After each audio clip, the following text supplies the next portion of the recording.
Me and my husband David have come out to Stowe.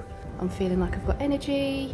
I haven't had any symptoms for ages. It certainly sounds to me like there's a significant stage 3 transition that's sort of happening here. That's exciting.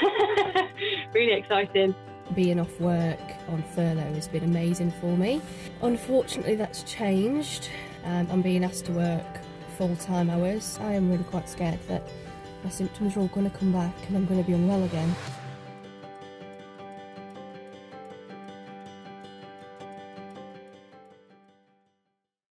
Welcome to this week's episode of In Therapy with me, Alex Howard. And this week we are catching up with Sally. As you may have been seen following the episode, Sally's been doing really well, but she's had a big shock happen in her life. We're going to get into that in this week's session, and I think this is an important session for anyone dealing with grief, either now or previously, but also understanding how to navigate through kind of bumps on the road. It's rarely a straight path, any kind of physical or emotional healing journey. So just sort of understanding how to respond to and navigate, I think, can be really important. So here is Sally.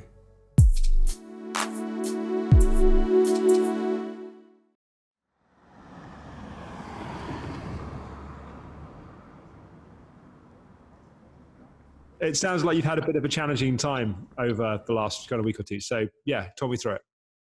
So yeah, the last time we spoke, I was full of the joys of spring, and I was going to be furloughed for like 6 weeks, possibly. And then I had a day of furlough, and then got called back to work. Oh no! Yeah, nightmare. So I was really anxious about that, but actually was okay. Like, basically the reason why I had to go back was the other manager's son had developed COVID-19 symptoms, so she had to self-isolate for 14 days, and I thought, if I can just get through these 2 weeks and maybe I can go back on furlough. But we were just so busy. I've been at work since, so I asked to reduce my contract down from 40 hours to 35, and found that the 7-hour days were manageable, because what I was doing was I was doing EFT in the morning, and then like before work, and then at lunchtime I was taking a break in my car and doing some more EFT, and just to calm my system down. And I found some days I felt absolutely fine and no symptoms at all, so then I wouldn't have that break in my car, and then I felt it, because I didn't have that opportunity to calm my system down. So yeah, old habits were sort of creeping in. Yeah. And then so I was doing 7-hour days, and then doing EFT at the end of the day, and I always do like a sleep meditation, and yeah, it was going fine. I was busy and what have you, and then my mum passed away, I think 2.5 weeks ago now. And she lived in Spain, so I wasn't able to go to the funeral. They bury you rapidly in Spain, or cremate you rapidly in Spain. So she died on the Sunday night, and she was cremated on the Thursday, and I've not been able to go. So at work we have a week's compassionate leave, which is really good. And I think in that first week I was just in like zombie land. I just didn't know what to do, and was just in a bit of a daze, really. I couldn't sort of process it, but I was okay. So I thought, I'll go back to work. So I went back to work on the Monday, and I was fine. I think still in shock, really. And then the Tuesday, I just found it so difficult just to be, because I wasn't just in the office, I was on reception, and trying to be cheerful to clients. I just couldn't do it. I found it really difficult. So I had a bit of a breakdown in the office to one of the bosses, and I just said, I don't know what I'm supposed to do. I don't know whether I should be here. And I just went home, and didn't know what to do, really. And then the next day, I got up and I just had nothing, no energy, nothing in the tank. at all. So yeah, I just phoned work and I said I can't come in. I'm really struggling. Like I think it sort of hit me then, what happened. And then yeah, I rang the doctors and said, look, I'm really struggling. I don't know what to do. I don't know whether to carry on and try to go to work or you know, not go in. And yeah, they signed me off for 2 weeks. So that's a week ago today. But I find that unless I'm talking about it, like now, I'm not crying. I feel like I should be like hysterically crying all the time. Because my mum was my best friend, you know. She was yeah, it's such a big void in my life, and nobody's ever gonna fill that. So yeah, I have been struggling. But yeah, like I say, I'm not crying all the time like this, and I feel like I'm almost not honouring that relationship because I'm not distraught all the time.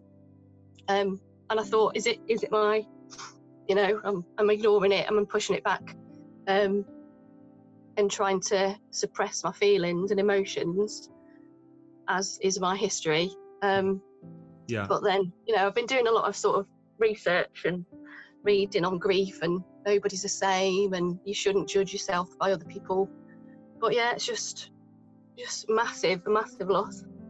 Yeah. Well, firstly, I'm really sorry to hear of your loss. Thank you.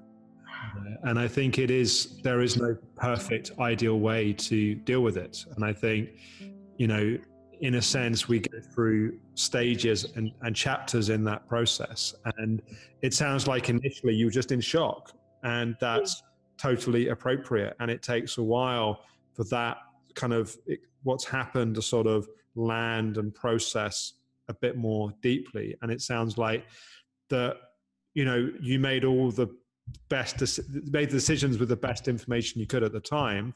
And obviously now, at least you're able to sort of start to feel, and I hear that it feels like there's some sort of shutdown still that's going on that we can talk about, but at least you're kind of in the impact of it. And, you know, it's not surprising that between the pressure of having to go back to work to do full days before you were really ready to do that in your sort of build up, and doing that under the additional anxiety and stress of COVID and sort of not wanting to sort of be exposed to that.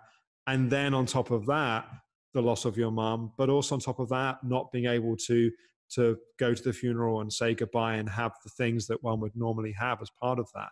That's a lot of loads, a lot of things that you've been processing and dealing with. So I think it's inevitable that it would have had an impact on how you are physically whilst you're still building back your resilience. And down the line, as you've got more capacity and resilience, it wouldn't have that same physical impact. But at this point, when, you know, it's obviously, I'm sure, also frustrating when you've been doing so well, and then suddenly it's like you get this whole new load of stuff that you're having to deal with.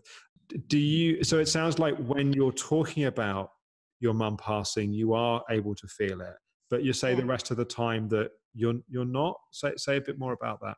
I don't know. I think I've got like a really dull feeling in my heart all the time. But you know, we were watching The Inbetweeners last night, and that was making me laugh and stuff. So, like, the rest of the time, I'm okay, apart from this dull feeling. But yeah, like, I don't know. Like I say, I feel like I should be like this all the time, but I'm not. I just don't feel too much the rest of the time. There's no right way of doing grief. As much as we can think, oh, well, I should be crying all the time, or I should be this all the time, the right way to do grief is how you're doing it for you. And it's really healthy to still laugh and to still have fun. And it's not dishonorable to your love of your mother for you to be enjoying having a laugh watching The Inbetweeners, for example. And at the same time, one of the things that you've been learning with your feelings and emotions is that you can't heal what you don't feel. And part of digesting and processing your emotions is letting yourself feel those emotions. That doesn't mean you have to be feeling them all the time. It doesn't mean that any moment that you're not feeling it, you're not doing it right. But when it feels like it's there and it deserves to be felt, it's also giving it the space to do that. And one of the things that I find myself wondering is, there's that sort of dull ache that it sounds like you can contact quite easily. What's your attitude towards that dull ache? Like when you notice that, how do you respond to it? I don't know. I think part of me thinks, oh, good, I am feeling something. Because, yeah, like you say, there's no right or wrong way to do it. But, you know, films and TV and stuff have led us to believe that we're supposed to be devastated all the time and, you know, not eating, not sleeping. I'm sleeping really well, which is good. But yeah, I think I don't mind the dull feeling, because I think, oh, good, I am actually feeling something about it. Yeah. Can you say a bit more about that dull feeling, like what it actually feels like? Yeah, just like a dull, constant feeling that's there in my heart, which is understandable. And when you let yourself feel it, do you feel it more strongly? Does it change? Does it move? Like, what happens when it's given a bit more space? I think it's sort of in the background all the time, but then when I sort of acknowledge it a bit more, I can feel it like more. Yeah. On the day that she died, me and my husband had been for a walk and seen some horses. And me and my mum used to, as you know, we used to horse ride. And I videoed this horse chewing the grass, and it's just the most amazing sound. It just took me back to my childhood. And I sent that to her to try and cheer her up. And she never saw it. That was the last thing I did. The last thing I tried to do was try to cheer her up and make her feel better. And she never saw it. So yeah, I didn't get to say goodbye.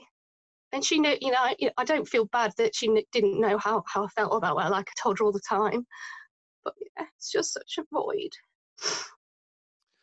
Yeah. It must hurt a lot. Yeah, it does. Yeah.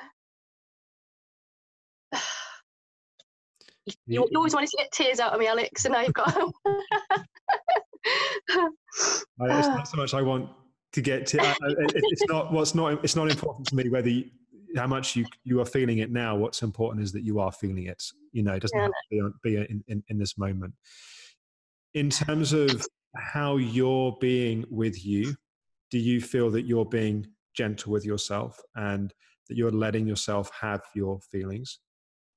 Yeah, I do. Yeah, and yeah, I've been like gardening, and I've planted some seedlings, and they're doing really well, and it's quite good for the soul, gardening. I never really knew about that before, but yeah, it's quite nice to sort of tend to something and watch it grow. I've been doing a bit of cooking as well. Yeah, and I think some of the time earlier on, I was just trying to do something. Like the day after my mum died, I'd made banana bread. I've never made it before in my life, but I was like, I'm going to make banana bread, because that seems like a practical thing I need to do. A sensible thing to do. Yeah, seems logical. And I made banana bread 3 times that week. It's just weird. So yeah, I've been doing some cooking and stuff. But yeah, I've been listening to my body, and if I need to not do anything, then I'm not doing anything. Yeah. So yeah, I think I am.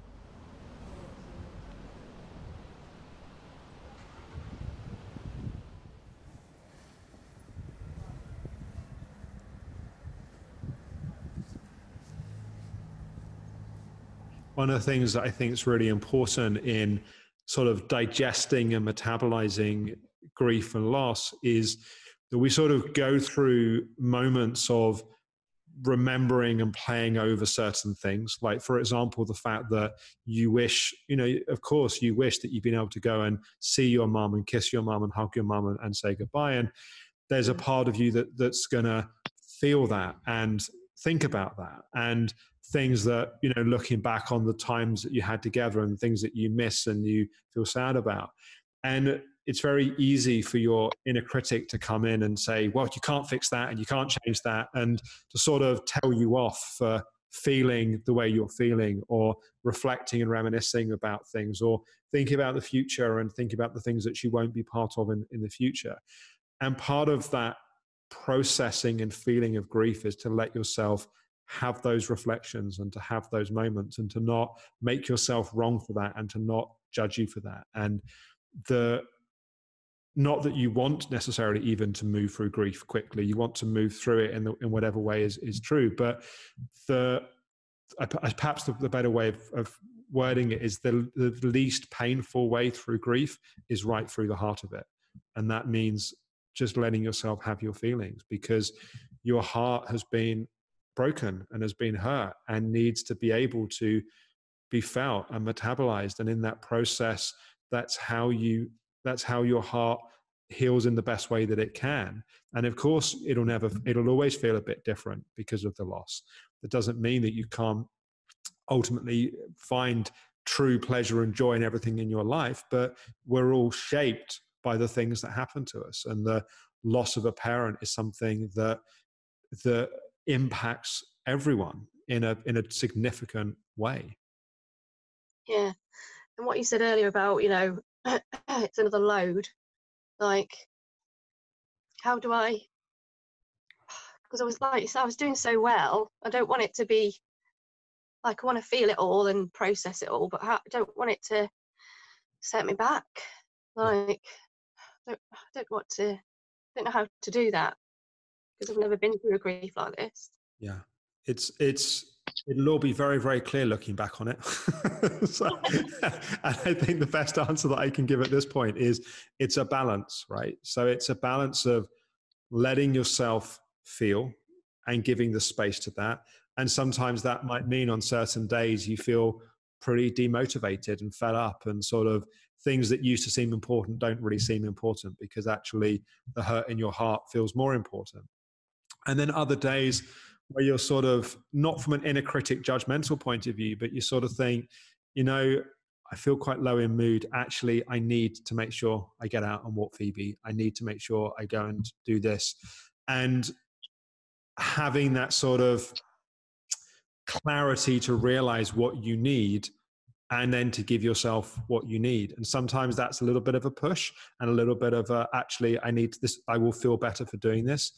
And other times it's just, my heart really hurts and I just want to feel it. And it's okay to feel fed up and pissed off and upset and a bit hopeless and pointless for a day or two. Like, that's okay. That's not, and I think it's having enough confidence in your recovery and your healing journey that, yeah, this is a bit bumpy at the moment, and that's okay. That doesn't mean that all the things that have been improving and all the things that have been on track, that's not all suddenly lost.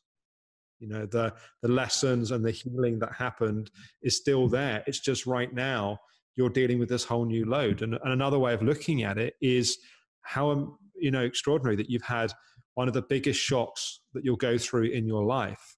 And things could be physically much worse than they are at this point. Like, you managed to go back to work doing full days out of nowhere with the stress and anxiety of COVID, with losing your mum in a difficult circumstance, and you're still out gardening and you're still out walking. It's like let's just keep it in that context as well. Yeah, that makes sense. I'm so, obviously I love my Phoebe, as you know, but I'm so glad that I have a dog, because you have to take that dog out every day. You have to. And I've been through, when I was really poorly with chronic fatigue, I think maybe a week that I didn't take her out, but I was like, you know what, it makes me feel better when I'm out. So yeah, I'm so glad that I've got my little buddy. Yeah, and I think it's also, it's not, it wouldn't be surprising if one of the things that was happening at the moment was there were anxiety patterns coming in, sort of going, oh my God, is this going to be a massive relapse? Does this mean that I'm back where and if those patterns come in, that's where the stop process is really important. So as much as I want you to really make the space for and feel your feelings, if your mind is kind of running away and causing you to feel, anxiety about what's happening, definitely be firm in terms of stopping that. Okay. Yeah. I thought it wasn't like a formal stop, but when I've had those feelings of, I should be devastated and, crying all day long, I did sort of say, stop, that's not Yeah. helpful. So yeah. And I haven't obviously been keeping up with my routine with EFT and stuff. But I have done it in the last couple of days, and it does release definitely emotions, and it does help. Yeah. So I do need to remember that. Yeah. Yeah. And, the way that grief generally works is that we go through different sort of sequences and sort of cycles with it. And initially it's quite common just to feel numb and to feel sort of shut down because it's too overwhelming, like it's too much to feel. So in a sort of self-protection way, the system just sort of shuts down. And as in a sense, the sign of progress that you then experienced is you almost collapse and fall apart because you start to feel you've gone from numb and shut down to actually feeling it. And initially it's an enormous amount that you have to be feeling. But then again, you start, as you have been doing, I think the phase you're moving into more now is that it's a bit more steady. And of course, it's very raw and there's a place that feels very vulnerable. And there are times where you can have a laugh and sort of life feels the same. But then when you take a few breaths, you still feel that dull ache that's sort of there in your heart. And that will be there for a while. And it just needs time. But you don't accelerate your grief process by sort of telling yourself off for having your feelings, but you also don't accelerate it by telling yourself off for having fun when you're kind of not. It's like you've got to sort of just trust your body and your emotional body's own innate wisdom, in a sense that yes, it has to be processed and digested, but you also have to feel the holding and the support of the rest of your life as well. In terms of not being able to go to the funeral, are you having some kind of blessing or some kind of remembrance or something that's happening that you will be able to attend? Yeah. So hopefully, when we're all able to, my stepdad's sister and her wife were really close to my mum, so they live in Texas. So it was even more of a mission for them to, if they'd have been able to get over. And then my stepbrother, he wants to come over and do something, go over to Spain, and do something, because she needs to have a funeral that she deserved. They were only allowed to have 15 people there because of the coronavirus restrictions. So we're going to do like a celebration of life at some point when we can all go. And I'll go, me and my husband will go to Spain just to see my stepdad and my brother at some point when we don't have to isolate when we come back and stuff. Yeah. And my husband has been really good, and the funeral being on the Thursday, and I was like, I can't believe I can't go to my mum's funeral. And he said, do you want to do something here? And I'd not even thought about it because I wasn't in a sort of thinking frame of mind that week. So she really loved roses, so we planted a rose bush, and I did some readings and played some songs that I know she would have liked and stuff. So we did do something. That's really good. Yeah, which felt better. I think that's important because that is part of your heart's way of metabolizing and processing. Do you feel like you have things that you didn't get a chance to say? Like, do you feel any sense of incompletion in terms of with yourself with it? I don't know, because like I say, I was always like saying she was my inspiration and stuff, and we always saying we loved each other and stuff. So she knew that, but yeah. What I would suggest is writing her a letter. So writing her a letter of all the things that, and it could be things you did say to her that you want to say again, but also the things that on hindsight you wish you'd said. I think partly just for you to just feel into that, but also for you to give that a voice and just, write it as though you were going to send it. And then, you can either, I would keep a copy of it, but you could also, if you've computer written it, print it or handwrite it in whatever, and then, have some sort of ceremony, like perhaps have a bonfire in the garden and sort of put it in the fire or but having a way of taking the time. I think there's something that's very important in loss that we feel clear, that we don't feel there's unsaid or unspoken things. And it's not something you have to rush. It's not like you sit it down, right, I've got to drop my lesson with my mum. You know, you might do a few drafts of it and sort of come back to it. And you know, you may or may not decide you want to share that with a few people, you know, or not. Like there's no set rules around it. The core intention is you're writing it for you and for her in that sort of energetic relationship. Yeah, it sounds good. I'm much more eloquent when I write than when I talk. I always get to do the complaint replies at work. I read them back and I'm like, did I really write this? Yeah, so that's a good idea. Yeah, I'll definitely do that. Thank you. You know, and as we said a bit earlier, your body's done great. I mean, you've done amazing, but your body's done great as well, considering what it's had to deal with, you know? Yeah, it has. We're better friends these days, me and my body. Very good. Do you have any other questions for me? Do you think I should talk to a bereavement counsellor, or whether you think that'd be helpful? Because knowing me and my shutting down of everything, I don't want to ignore it, but I don't want to push it too much. I'm a therapist. I always think there's place for a good therapist. Yes, I do.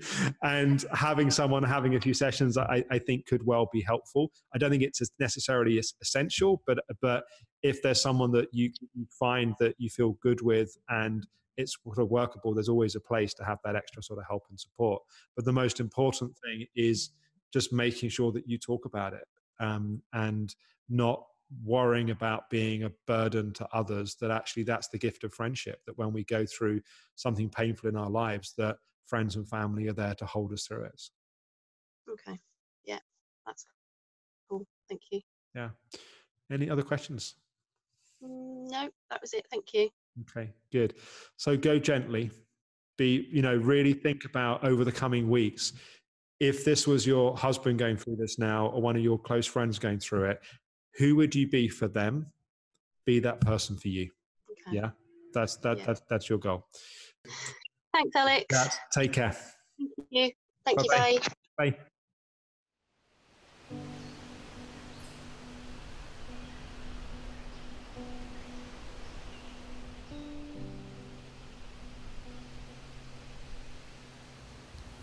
Hello, I just thought I'd share my reflections on the session with Alex of the day.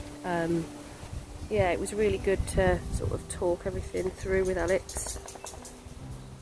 There's Phoebe, always lurking about somewhere. I was doing so well before my mum died, and now I feel like it's going to set my recovery back. As well as being a devastating thing to happen, it's going to set me back again. So, but I'm just trying to think that the healing journey isn't like a straight line, it's like a wavy line. So I've just got to remember that it's just a bump in the road, a very big bump in the road, but yeah. I'm just trying to stay positive, or as positive as I can do. My husband's been furloughed, so he's been doing loads of decorating to our house, and I can't help him with that, and it's really frustrating because I'd like to sort of help him put our stamp on the house, and I've just got no energy to do that. So yeah, I thought it was a good time to sort of share, because it's not all easy, and it's not all in it's not, oh yeah, I've had all this help and it's been amazing, but then things happen in your life and they obviously affect you, don't they? So yeah, I thought it'd be good to share that I'm feeling shit. So yeah. I hope you found this week's episode helpful. We all go through grief. We all lose people in our lives that matter to us. And we can have all kinds of ideas of what we think should be happening, shouldn't be happening. But part of what is so important is honouring the truth of how we feel. just giving space to our feelings and emotions. Grief is not something that we need to do. Grief is something we need to let happen. We need to get out of its way and make the space to allow our feelings to be there. I'd love to hear your reflections, your comments, your thoughts on this week's episode. Please do comment below the video. Share how this week's episode perhaps impacted you or touched you. Perhaps you might even do the homework that Sally was set as part of this week's episode. I'd love to hear your experiences, your reflections from doing that. If you haven't already, please do also subscribe to my channel here on YouTube. Click the notification bell. It means you'll see new episodes as they're released each week. I'd love it if you also like the video. If you don't like the video, you can dislike it, I guess. But just, yeah, the more you engage, the more you'll see the content and the more other people will as well. So next week, we're going to be catching up with Lauren. We're going to be continuing to explore the theme around embracing self-love. Lauren's had some big breakthroughs happening, so I'm looking forward to you seeing and hearing about that next week. Thanks for watching. I have made massive progress in the last month. If this is as good as it gets, I'm happy. What you've done for you is one of the hardest things you could ever have done, because you were defining your self-worth by everything you did and achieved, and you had to let go of that. It's okay. For the introverted person that I really am, who was playing a very extroverted role in life, it wasn't real. You've come through by far the most challenging part of this journey. Doesn't mean there aren't still lessons, doesn't mean there isn't still work to do, but you know, you went to your own personal hell in a sense.